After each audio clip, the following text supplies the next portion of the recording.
안녕하십니까. 2024년 5월 7일 최병무의 팩트 시작하겠습니다. 윤석열 대통령이 오늘 대통령실의 민정수석 비서관을 임명하고 직접 발표를 했습니다. 김주현 전 법무부 차관인데 윤 대통령이 직접 설명한 내용을 보면 이렇습니다. 대통령이 되면 민정수석실을 설치하지 않겠다고 얘기를 했고 지금까지 그 기조를 쭉 유지해 왔다. 그러나 민심 청취 기능이 너무 취약하다는 생각이 들었고 취임 이후부터 언론 등 주변의 조언을 많이 받았다. 이렇게 얘기를 했습니다. 민정 업무는 모든 정권에서 다 둔 기능이고 이유가 있어서 한 건데 민정 업무가 제대로 되지 않는다고 해 고심을 했다. 과거 김대중 대통령께서도 역기능을 우려해 법무비서관실만 두셨다가 결국 취임 2년 만에 민정수석실 복원을 했다.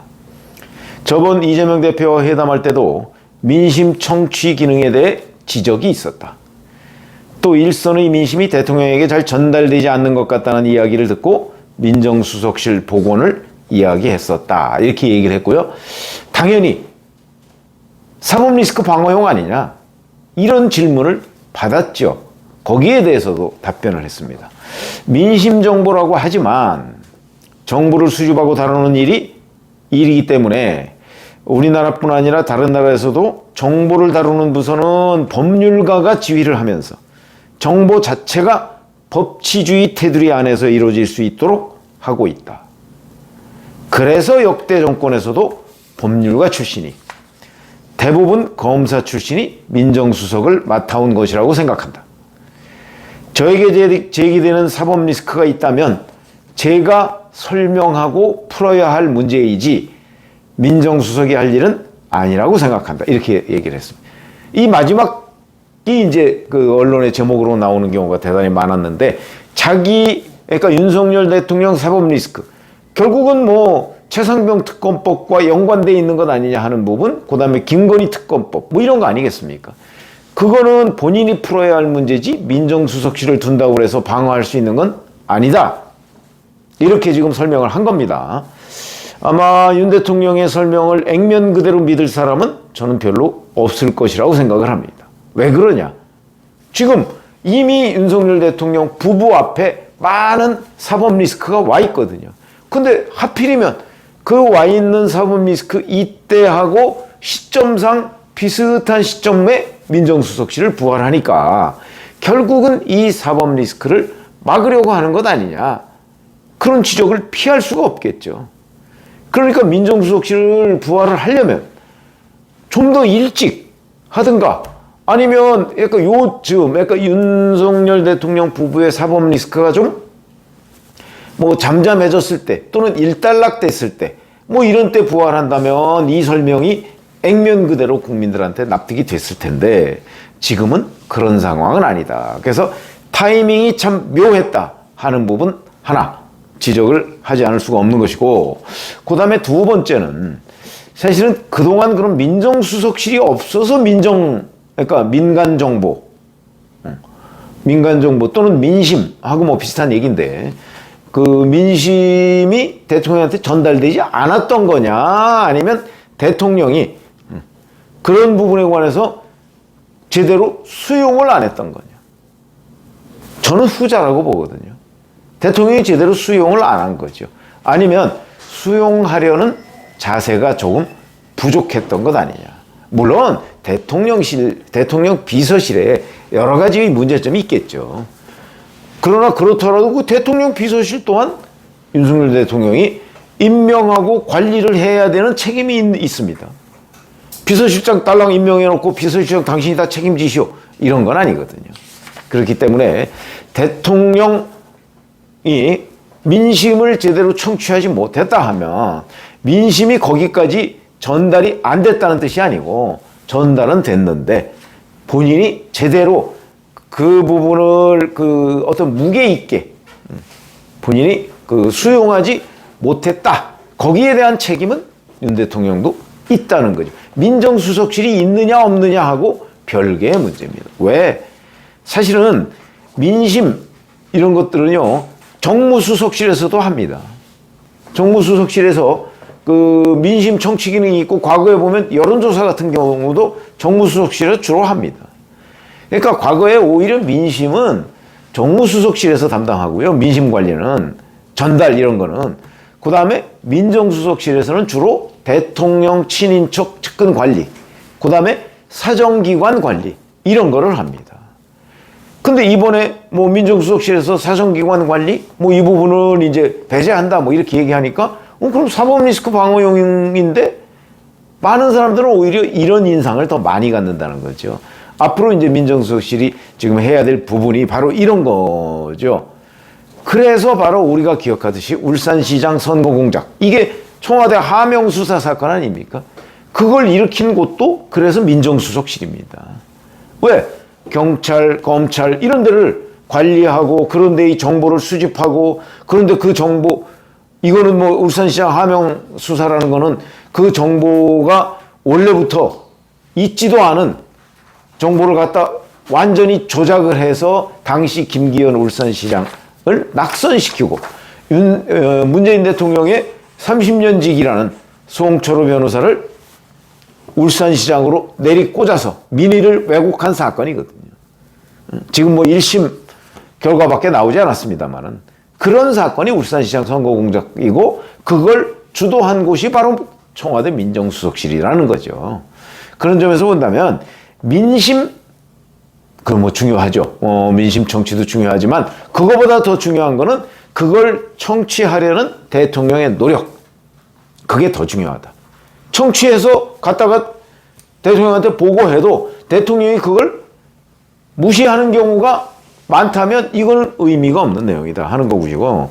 그 다음에 또 하나는 지금 현재 윤석열 대통령이 지휘하는 이른바 대통령실에서 과연 민심 청취 기능이 어디까지 작동했느냐 하는 것을 한번 돌아보는 것도 대단히 중요하다.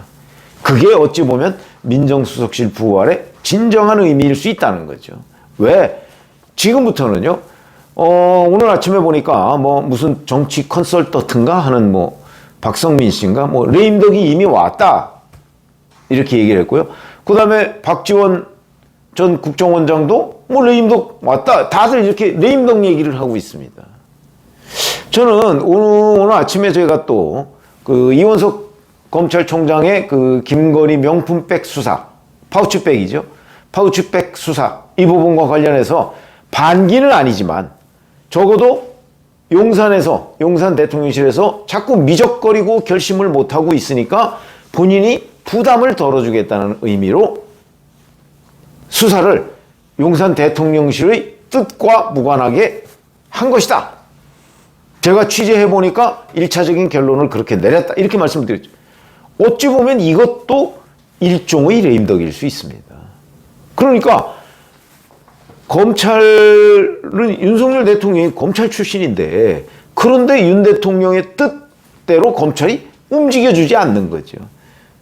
과거 정부에서도 대개의 경우에는 검찰은 꼭 대통령이 검찰 출신인 경우가 이번이 처음입니다. 대통령이 검찰 출신인 경우가 없지 않습니까? 그런데도 지금 검찰을 통제 못한다. 그런 게 레임덕입니다. 과거 검찰 출신이 아닌 대통령도 다 민정수석실이나 법무부 장관을 통해서 검찰을 통제해왔습니다. 근데 지금은 2년밖에 안 지났는데, 뭐 내일 모레가 2년 아닙니까? 그런데도 검찰 출신 대통령이 검찰을 제대로 통제 못한다. 이게 레임덕이라는 거죠. 그런 점에서 본다면 저도 레임덕은 이미 왔다고 보고요. 그럼 이제 지금부터 할 수 있는 거는 정무수석실과 민정수석실이 이 레임덕 관리를 어떻게 하느냐. 레임덕을 부정한다고 되는 일이 아닙니다. 말을 안 듣는데요. 움직이지 않습니다. 이 움직이지 않는 것을 조직을 추스려서 어떻게 움직이는 조직으로 가져갈 것이냐. 그게 중요한 거죠. 민정수석실이라는 것의 설치보다 더 중요한 게 바로 그런 점입니다. 그거는 어떻게 해야 되느냐? 저는 뭐 아직도 늦지는 않았다고 봅니다. 그 늦지 않은 것이 바로 윤 대통령이 그야말로 민심에 부합하는 정치를 하는 거죠. 소통 늘리고, 그 다음에 보다 더 이 민심 청취가 중요한 게 아니고 청취보다 더 중요한 거는 바로 그 민심을 듣고 민심에 부합한 여러 가지의 그 조치들을 취하는 것입니다. 그 조치를 취하다 보면 지금보다 이른바 이제 그게 지지율이라는 걸로 나타나는데, 지지율이라는 것이 지금보다 훨씬 더 높아질 것이고, 그렇게 되면 자연스럽게 이런 권력기관이나 이런 것도 또는 공무원 조직도 움직이지 않을 수 없다. 윤 대통령이 국민 눈높이에 맞추는 정책을 하게 되면 움직이지 않을 수가 없습니다. 그러면 레임덕은 지금보다 오히려 더 방지가 되는 거죠. 그런 점에서 제가 지금 뭐 아쉬운 부분 뭐 이런 것들이 이제 그 많이 있다. 그리고 내일 모레 그 윤석열 대통령의 기자회견에서 기자들이 물어볼 것도 지금 그 제가 조금 전에 말씀을 드리지 않았습니까? 뭐 그 영수회담 막전 맞고 저는 사실이 아닐 것으로 본다고 제가 말씀드렸지만, 본인들이 내가 대리인이었다라고 얘기하면서 그 지금 언론 인터뷰를 했는데 그게 뭐 아니라고 하기도 좀 해서 그 부분에 대한 것도 물어봐야 되고, 그 다음에 거기서 특히 중요한 것이 윤석열 대통령이 자 앞으로 본인이 어떻게 국민 눈높이를 맞출 것인가. 거기에는 뭐 오만, 독선 뭐 이런 얘기도 언론에서 굉장히 많이 나오는데, 그런 부분에 대한 이미지를 본인이 초심으로 돌아가야 한다. 그거는 바로 본인이 직접 민심을 본인이 직접 청취하려는 노력을 해야 되고, 그 다음에 본인이 그 민심에 부합하는 태도, 정책 이런 것들을 펴나가려는 그런 걸 적어도 국민들 앞에 설득할 수 있어야 된다. 저는 그런 변화의 일단이 보여주고 있다. 뭐 이렇게는 생각을 합니다. 무슨 얘기냐면 그 안 하던 기자회견 하죠. 그 다음에 뭐 지난번부터 이번까지 본인이 직접 나와서 자 민정수석 설치의 필요성 뭐 이런 것들 설명을 하죠. 질문도 받죠. 뭐 이런 것들이 변화의 조짐이라고 보는데, 이 조짐을 정말 국민들이 그런 변화를 느낄 수 있도록 하기 위해서는 지금보다 더 속도감 있게, 그리고 그 변화를 좀 그 강도 있게 이렇게 추진해 나갈 필요가 있고, 그런 것들이 민정수석 설치보다 사실은 더 중요할 수가 있다는 거죠. 그 말씀을 드립니다. 고맙습니다.